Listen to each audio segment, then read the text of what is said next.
అరటి పండ్ల బండి కాడికి పోయి ఓ డజన్ అరటి పండ్లు కావాలి, కానీ ఓటి తిని చూస్తా మంచిగుంటేనే తీసుకుంటా అన్నారు అనుకోర్రి. నువ్వు కొనకున్నా మంచిదే గాని సప్పుడెక్క నడువు ఈడికెళ్ళ అంటారు పక్క. అదే పుచ్చకాయల బండి కాడికి పోయి కోసి చూపియ్యి, ఎర్రగుంటేనే తీసుకుంటామని అంటే సరే అని కోసి ఎర్రగుంటేనే ఇస్తారు. కోసినాక సై చూస్తా అంటే మాత్రం అస్సలు ఒప్పుకోరు. అచ్చినోళ్ళంతా తినుడు పెడితే ఆ మతానికి ఏం మిగిలాయి. కానీ ఓ తాన ఏం నడుస్తుందంటే తోటకు రావాలే, నచ్చిన పండ్లు చూసుకోవాలే, తీయగున్నాయా లేవా అని తిని చూడాలే, నచ్చితే కొనుక్కోవాలి. అబ్బా గింత మంచి ఆఫర్ ఏడబెట్టిండ్రంటారా?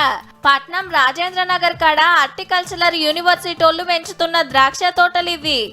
5 ఎకరాలల్లా 62 తీర్ల ద్రాక్ష పండ్లు పండిస్తున్నారు. కోతకొచ్చినాక 17 ద్రాక్ష పండ్ల మేళా పెడతారు. పండ్ల తోటకొచ్చి టేస్ట్ చేసి నచ్చినే తీసుకోవచ్చు. మన తాన వండే పండ్ల కాంచెల్లి బయటి దేశాలల్లో దొరికే ద్రాక్షల దాకా తీర్తి వెరైటీలున్నాయి.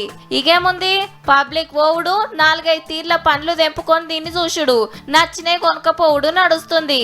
తోట లూటి అయ్యేదాకా 2-3 వారాలు ఇట్లనే ఉంటది. ఇక గింత మంచి ఆఫర్ ఇచ్చినాక ఊకుంటారా? చిన్న పెద్ద అందరు తలుగుతుండ్రు. పండ్లు కొనుడు, కవర్లు వేసుకునుడు, కౌంటర్ కాడ జోకించుకొని పోవుడు. గీళ్ళు చూడండి ఎన్ని కవర్లు పట్టుకున్నారో. షాపులో అనుకోండి మనం అక్కడ ఏంటంటే మా కాడలు ఆకుపచ్చగా ఉన్నాయి చూసి కొనుక్కుంటాం. ఇక్కడ మొత్తం చెట్టుకే ఉన్నాయి కాబట్టి కాడ చూసే పని లేదు. కాయ చూసుకొని కోసుకొని నోట్లో వేసుకుంటే హ్యాపీగా ఉంది. దుక్నంల లెక్క ఏరే పని లేకుండా చెట్ల మీద పండ్లు తెంపుకొని తినుకుంటా చిన్న మురిపేం కాదు పో. ఒక్కొక్కళ్ళు 2-3 కిలోలు తెంపుకుంటున్నారు.